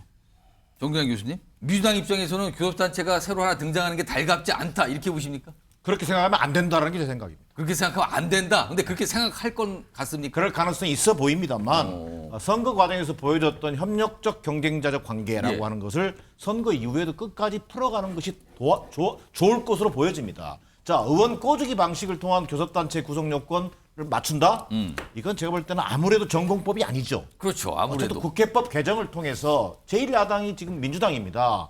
175석의 민주당이 결국은 교섭단체 이 소위 이른바 기준 이것을 완화시키는 있어서 예를 주도적인 들면 역할을 해줘야 지금 되겠습니다. 20석인데 한 10석 정도로 낮추는 그런 걸 건 실제로 말씀하시나요? 2008년도에 민주평화당과 정의당의 논의 과정 속에서 예. 10석으로 낮추는 안이 통과된 적이 있습니다. 그것이 관철되지는 못했지만 결국은 민주당이 맏형으로서 역할을 보여줘야 됩니다. 더 나아가서요. 우리가 선거 과정에서 조국 혁신당의 약진을 보면서 우리가 가장 우려했던 것은 야권의 분열이었습니다. 예. 그러나 선거 연합이라는 형태를 통해서 결국은 범야권의 승리를 일궈냈습니다. 예. 거기에 대한 화답의 의미가 아니라 실리적으로도요.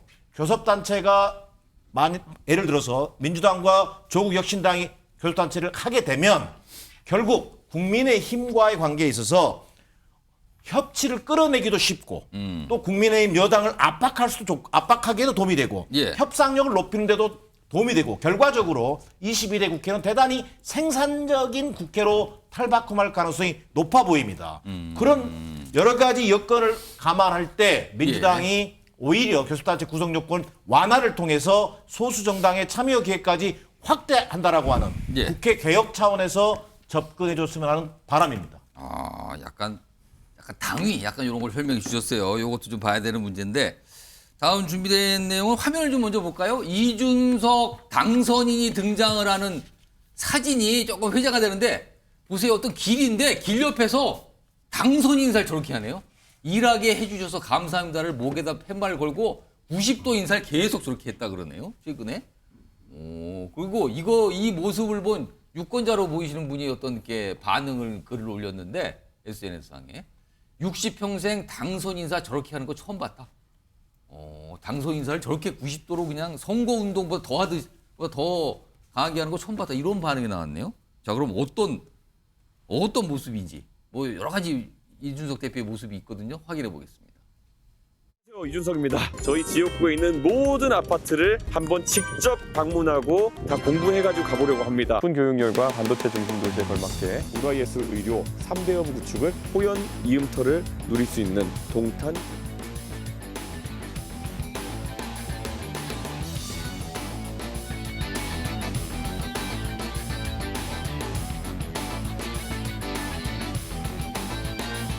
이번 선거의 투표율 상승과 저의 승리를 이끌어주신 분들은 우리 동탄의 유모차 부대였습니다.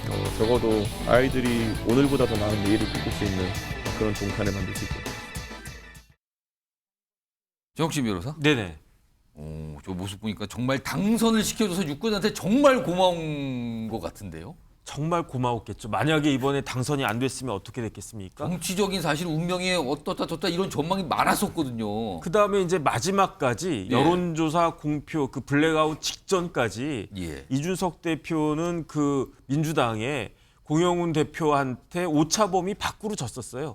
모든 여론조사가 그렇게 났었습니다. 그런데 따라간 거네요. 그렇죠. 그걸 갖다가 극적으로 역전승한 거니까.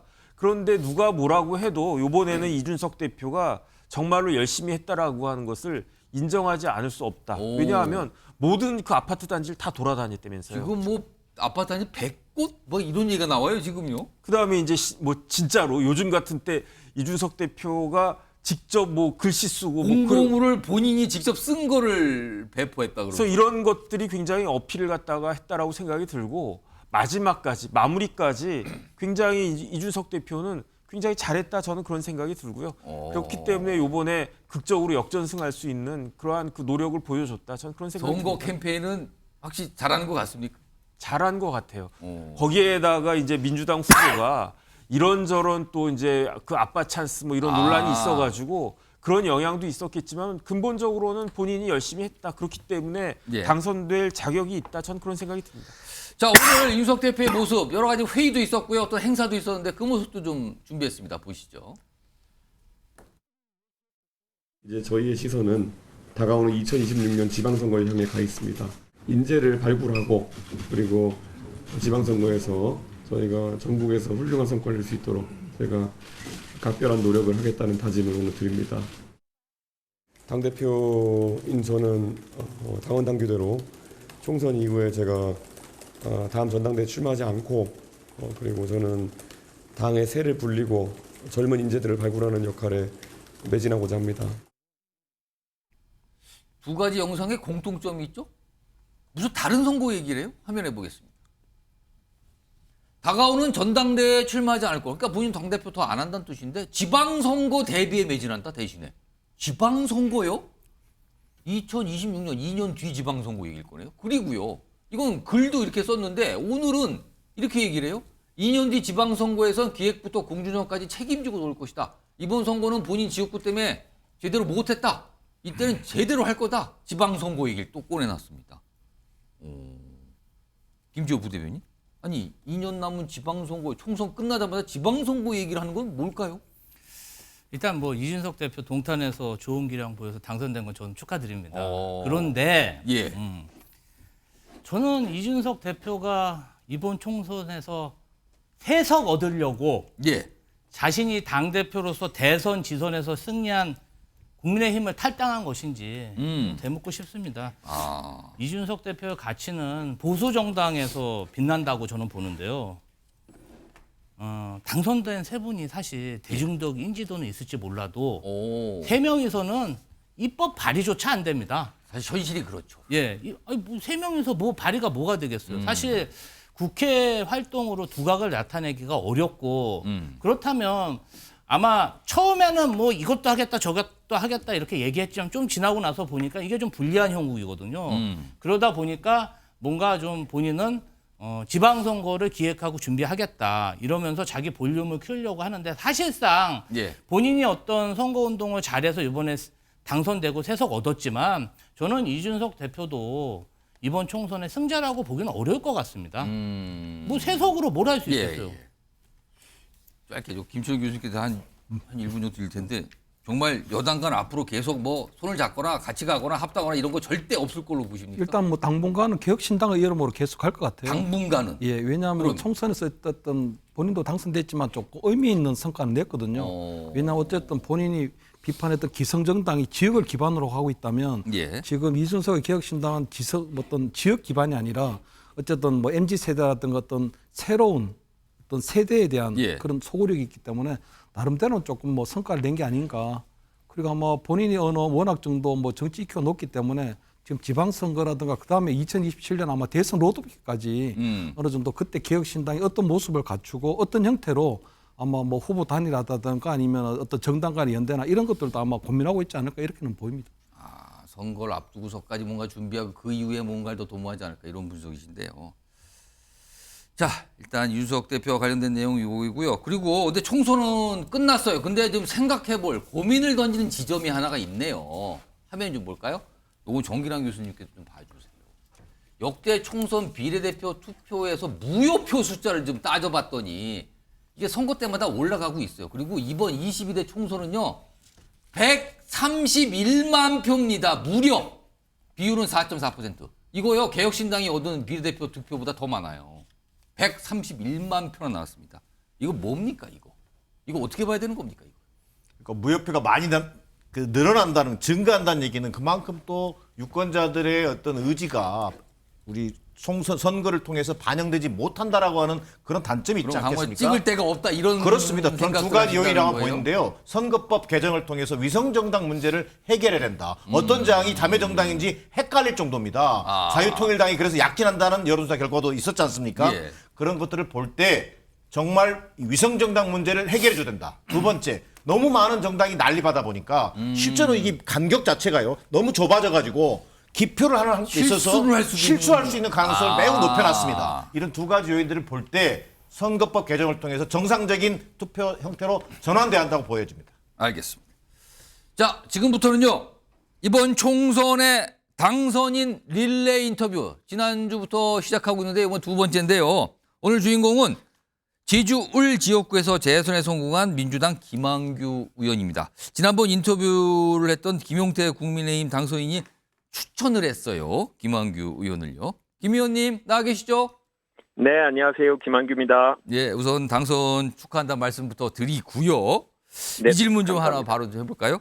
지금 재선에 성공을 하신 겁니다. 근데 제주 지역은 제주울뿐만 아니라 이번 총선에서 3곳, 지역구 3곳 모두 민주당이 선택을 받았거든요. 그 이유는 뭐라고 좀 봐야 될까요? 저희 민주당은 그동안 제주 4.3 특별법 제정처럼 실제 도민들의 아픔에 공감하고 도민들이 원하는 좀 실용적인 일들을 했다고 자부를 합니다. 뭐 저만이 아니라 오랫동안 민주당이 그런 데 집중을 했는데요. 반면에 여당은 아무래도 제주도가 계속 어렵다 보니 좀 격전지에 좀 더 집중을 하고 이번에도 한동훈 비대위원장이라든지 지도부가 전혀 오지를 않았습니다. 그러다 보니 도민들이 아무래도 좀 홀대받는다는 느낌 이런 부분 때문에 민주당이 반사 이익을 좀 누린 부분도 있었다고 생각이 들고요. 또 이게 몇 번 계속 선거에 누적이 되다 보니까 이 여당 쪽의 정치인들이 사실 준비하신 분이 많지 않습니다. 이게 뭐가 원인인지 모르겠는데 계속 이렇게 누적되다 보니 저희 같은 경우는 거의 2년 동안 지역구에 당협위원장이 공석으로 비워둔 상태였고 그러다 보니 민주당이 계속적으로 정치인들이 몰리고 계속 좋은 성과를 내는 것 같습니다. 자, 제가 기억하기에요. 김한규 의원께서는 한때 민주당의 강성 지지층으로부터 비판의 대상 명단에 오르신 걸로 제가 기억을 하고 있는데 총선에서 압승한 민주당 이런 지지층의 목소리가 더 강해지는 거 아니냐라는 시각도 있어요. 이거 어떻게 좀 봐야 됩니까? 저는 뭐 전혀 기억이 안 나는 과거의 일인데요. 네, 과거의 일이다. 총선 치르다 보니까 벌써 아주 오래전 일이 된 것 같습니다. 예. 저희 민주당은 대중정당이니까 지지층도 아주 다양합니다. 그래서 내부의 갈등을 아예 피할 수는 없는데요. 이런 편가르기 문제가 그런데 저희 내부의 문제라기보다는 이 정치권 전반이 이 적대적 대립 관계가 원체 심하다 보니 그로 인해서 파생되는 문제 아닌가라는 생각이 드는데요. 문제는 이런 현상을 이제 정치인들이 이용하는 게 문제가 아닌가 싶습니다. 스스로 이거를 활용하기 위해서 국민이나 지지층을 편가르기를 하고 그걸 통해서 본인이 더 많은 지지를 받기 위해서 이 갈등을 키우는 분들이 있어서 문제라고 생각드는데 이제 이런 파퓰리즘 정치가 미국 등에서도 많이 이용되고 나름 어떻게 보면 효과가 있다라고 생각이 들어서 많은 분들이 그런 시도를 하는 게 아닌가 싶은데요. 우리나라에서는 그런 정치가 인기를 얻지 못하도록 우리 정치인들 스스로 또 지지자들도 그런 것들을 인식하고 밀어내야 되는 과제가 있지 않나 싶습니다. 자, 이제는 재선 의원이 되셨기 때문에 이제 말에 좀 무게도 좀 실릴 수 있는 상황이 아닌가 싶은데 사실은 민주당이 공천 과정에서 공천 갈등이 불거졌고 그 과정에서 낙천되신 분들이 꽤 많이 있거든요. 향후에 이분들은 당에서 글쎄요 어떻게 좀 대하고 이분들과의 관계는 어떻게 좀 해야 된다고 보십니까? 네, 뭐 저야 개별적으로 그런 분들한테는 뭐 위로도 전하고 그런 상황인데요. 이게 선거가 저희 민주당의 결과가 좋다 보니까 그 과정에서의 문제가 좀 금세 좀 잊혀지는 느낌입니다. 이 정치인들이나 지지자들이 다 이제 선거 이후에 그런 문제에 대해서 별 얘기를 안 하고 있지 않습니까? 이제 그러다 보니까 뭐 실제로도 그런 갈등이 내부적으로 좀 많이 약화된 느낌이라는 생각이 들고요. 또 앞으로도 이 정부 여당하고 당장 이 최상병 특검법 처리, 또 총리나 비서실장 임명 문제, 또 상임위를 어떻게 구성할 건지, 법사위원장은 어디가 가져갈 건지 이런 문제를 두고 또 강하게 대립할 수밖에 없는 상황입니다. 그러다 보니까 당분간은 당 내부의 갈등이 부각되지는 않고 당 내부에서도 그런 내부 문제보다는 일단 정부 여당과의 관계에서 우리가 그 요구하는 바를 관철해내야겠다. 이런 데 아마 관심이 집중되고 그러지 않을까. 그래서 갈등과 상처 이런 수습은 좀 자연스럽게 정리가 되지 이거를 뭐 당내에서 크게 문제를 삼아서 어떻게 해결해야 될지 논의하고 이럴 분위기는 아닌 것 같습니다. 자, 보니까 시간이 뭐 금방 지나가서 제가 한 1분 30초 남았는데 한 30여 초만 먼저 하나 드릴게요. 질문이 한 2개 남았는데요. 자, 이번에 재선 국회의원으로서 이제 다시 국회 활동을 하게 되실 건데 앞으로 4년 동안 나는 이거 꼭 하고 싶다. 어떤 게 있습니까? 아니, 뭐 성과를 내는 일입니다. 뭐 지난 2년 동안은 사실 누구나 그냥 들으면 좋을 만한 별 쟁점이 없는 법안들만 통과됐는데요. 이제는 좀 여야 간의 대화 타협 통해서 뭔가 각자 원하는 법안들을 통과시키는 협의들을 거쳐야 되지 않을까 싶은데 이거는 뭐 지도부의 교착 상태를 해결해내는 정치력이 필요해서 이번 전당대회나 원내대표 선출에 당내 관심이 많은 상황입니다. 알겠습니다. 마지막 질문은요. 지금 김한규 당선인께서 추천을 받아서 인터뷰를 지금 하고 계시거든요. 다음 인터뷰 대상자 당선인을 추천하신다면 어떤 분이 있을까요? 그리고 그 이유는 무엇일까요? 네, 저는 천하람 당선인을 추천하고 싶은데요. 네, 젊은 정치인인데 예. 이분이 젊음을 무기로 내세우지 않는 좀 독특한 젊은 정치인입니다. 네, 그래서 그런 면을 제가 평소에 관심 있게 봤고 4년 동안 정말 빠르게 성장했다라는 느낌이거든요. 예. 이제 누구한테 기대하지 않고 기대지 않고 스스로 힘으로 이제 이뤄내는 걸 보면서 뭐 관심 있게 계속 봐야 되겠다. 또 앞으로 또 좋은 의정 활동 보여줬으면 하는 바람으로 추천을 해보고 싶습니다. 알겠습니다. 좀 천하람 당선인 꼭 모셔보겠고요. 자, 오늘 말씀 여기까지 듣도록 하죠. 지금까지 제주 을에서 당선된 민주당 김한규 의원이었습니다. 고맙습니다. 네, 감사합니다.